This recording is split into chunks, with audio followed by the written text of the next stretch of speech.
Well, I want to get personal and hear about you and your experiences in the environment. Tell me how you've experienced nature, maybe some of the more memorable experiences in your life experiencing Minnesota and its natural resources.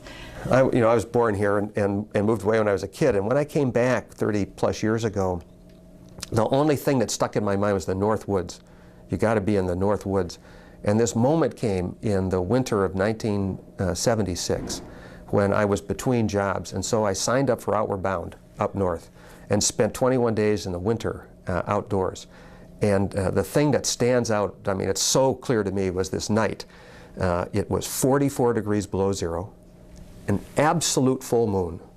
And I was on solo, which means I was out in the woods alone with no tent or anything. And it was, I mean, it's a night you just can't ever forget. The only thing even close to that good was about 3 nights earlier. A group of us were out camped in the woods, and we watched a pack of wolves come by and howling at the moon across a frozen lake. I mean, you just don't forget these things. The other big things for me have been canoeing. I just love to canoe and have been all over the Boundary Waters. And again, you see nature at its most spectacular.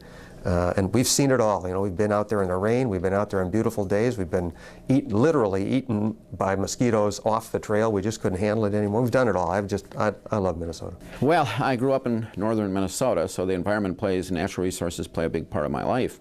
I can remember as a kid growing up in Duluth, and there'd be the big rocks on the North Shore. At that time, in the 50s, the water was perfectly clear.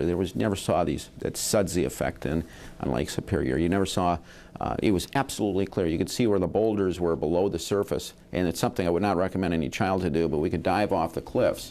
Did you do that? Oh yeah, and you could dive off, and you could actually see where the boulders were, and the water was so clear, there was no distortion. It was beautiful. You couldn't do that today, just simply because of the pollutants that exist.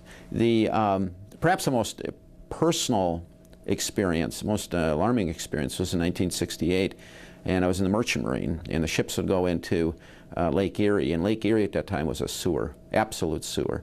It stunk. You could be on a ship, and these are big ships, and 700 feet long, and it stunk. It was awful. And then we'd go up the Lackawanna River in Cleveland, and this was a river that actually caught fire because of the pollutants on it. And you'd see rats along the side of the riverbanks. What we did in America to our natural resources was absolutely horrible. In the early 70s, in fact, it was under Richard Nixon, both the Clean Water and the Clean Air Act were established, and the EPA was established.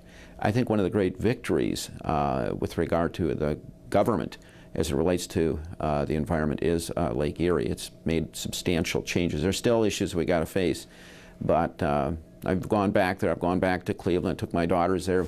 One of them was going to school out east, and told them your war stories. Yeah. Oh, well, I went into Cleveland. I was shocked. I mean, the city has become marvelous. It's a beautiful city, and it shows what you can do when you get actively engaged.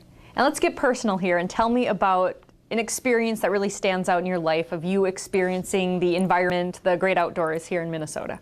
Well, I've had so many, just a lot of wonderful experiences, and closer to home when my family and I go canoeing in the Upper St. Croix and are able to see that largely undeveloped stretch of river that's been protected on a beautiful day, summer or fall or other time of the year. I mean, it's just stunning.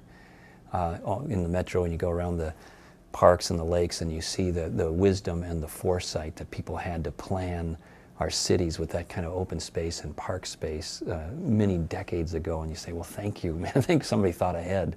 Thank you for that. When I go up north of Lake Vermilion, Crane Lake, and see some of the beautiful areas way northern Minnesota, and forests and waterfalls and rivers, it's just spectacular. So I have jaw-dropping experiences with my family and have a deep, deep personal appreciation for the outdoors and really enjoy it. And I'm thankful that we've been so blessed as a state to have it. Now we just need to make sure we protect it, and better yet, improve it so we can pass it on to our kids and our grandkids so they can experience that.